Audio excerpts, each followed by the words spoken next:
এখন তোদের বলতেছি যারা মেরেছিস, এখন কি মেয়ে মানুষের মুখ থেকে তোদের গালি শুনতে হবে? নে খা, দিব এখন তোদেরকে গালি। হাদি শিখিয়ে দিয়ে গেছে গালি কিভাবে দিতে হয়। পলিশড স্পিচ দিয়ে বিপ্লব হয় না, তোদের গালি দিয়ে তোদেরকে বন্ধ করতে হবে।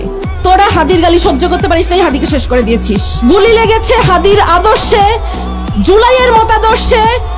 জুলাই শেষ হয় নাই, জুলাই সেদিন শেষ হবে যেদিন ভারতের আধিপত্যবাদ শেষ হবে আমাদের দেশের উপর থেকে, সেদিন জুলাই শেষ হবে।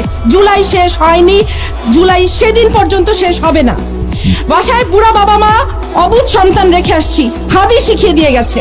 হাদিস শিখিয়ে দিয়ে গেছে যে আল্লাহর জিম্মায় সংসার বাচ্চা কাচ্চা ফেলে রেখে এসে রাজপথে কিভাবে বসে থাকতে হয়, রাজপথে কিভাবে ল্যাটকা মেরে বসে থাকতে হয়, হাদিস শিখিয়ে দিয়ে গেছে।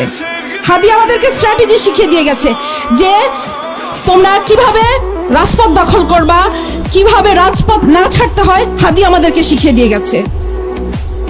৭১-এর ১৬ই ডিসেম্বর আমরা বিজয় দিবস পালন করি। আজকে মনে হচ্ছে আমাদের বিজয় আসে নাই। আমাদের বিজয় সেই দিন আসবে যেই দিন আরোরা আমাদের কাছে আত্মসমর্পণ করবে, যেদিন ইন্ডিয়া আত্মসমর্পণ করবে, সেদিন আমাদের বিজয় আসবে। ততদিন পর্যন্ত আমাদের বিজয়ের জন্য আমরা লড়ে যেতে থাকবো, আমাদের জুলাই চলতে থাকবে। সরকারের কাছে আবেদন, এই গ্রামে গঞ্জে শহরে সবখানে ১৫ থেকে ৪৫ বিবেচনাক্রমে ৫০ পর্যন্ত মানুষদেরকে সামরিক ট্রেনিং দিতে থাকো। কারণ যেই ১০০ আততায়ী ঢুকেছে বর্ডার দিয়ে, এই ১০০ আততায়ীকে আমাদেরকে মোকাবেলা করতে হবে।